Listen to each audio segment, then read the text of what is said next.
Imagine losing everything in a single day. Your home, your freedom, your identity. But you're still alive. For the wives of defeated warriors in the Viking Age, this was their reality.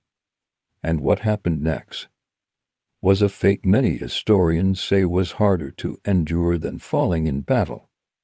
Stay with me because this story will change how you see Viking history forever. We've all seen the movies. Vikings, fierce warriors sailing across cold seas, conquering lands with their axes and shields. But Hollywood rarely shows you what happened after the battles were won. Today, we're diving into one of the darkest and most overlooked chapters of Viking expansion. This isn't about glorifying violence. It is about understanding a brutal historical reality that shaped the lives of thousands of women across medieval Europe.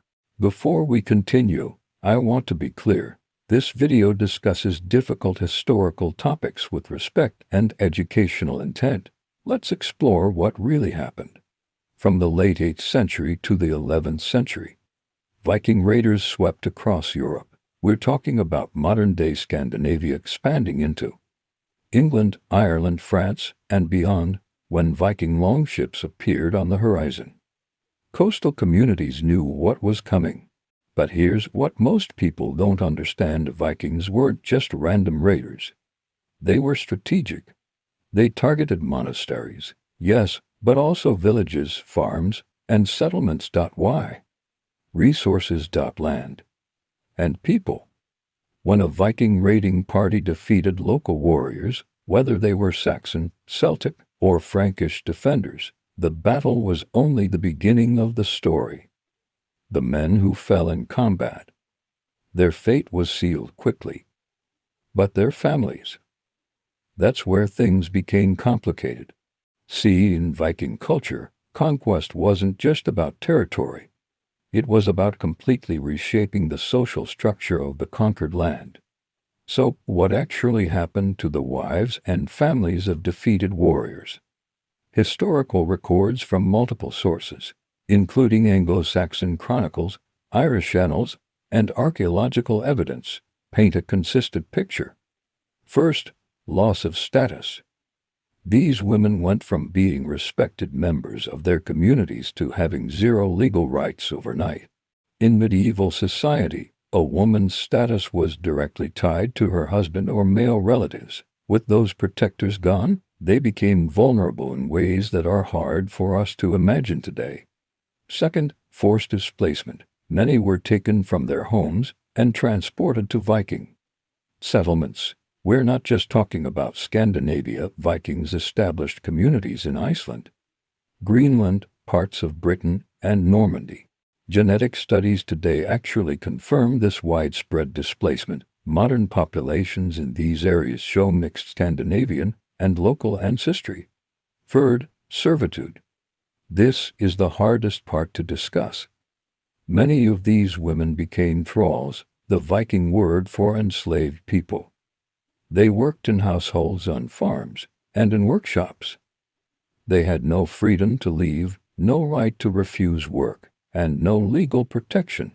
The sagas, those Viking stories written down centuries later, mention thralls constantly, but they sanitize what this really meant. Contemporary sources from other cultures are more direct about the harsh conditions. Fourth, cultural erasure. Perhaps the most psychologically devastating aspect. These women often had to abandon their own culture, language, and even religion.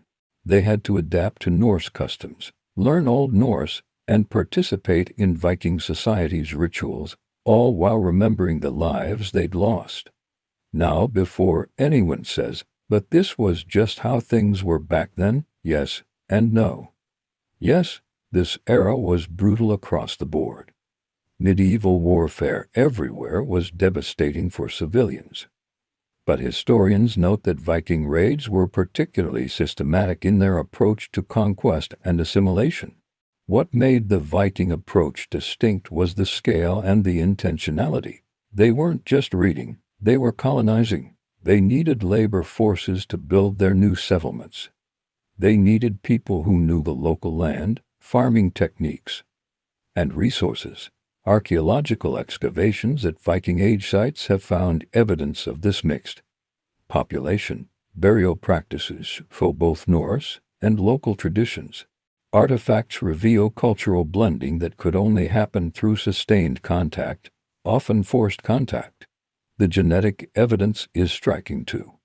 Studies of modern Icelandic populations, for example, show that while the male lineage is predominantly Scandinavian, the female lineage shows significant Celtic and British ancestry. This tells us that Viking men often took wives from raided territories. But here's what's important to understand. This wasn't a romantic mixing of cultures. This was conquest, displacement, and forced assimilation on a massive scale. We don't have many direct accounts from these women themselves. Most couldn't write, and even if they could, their stories weren't considered worth recording by the male chroniclers of the time.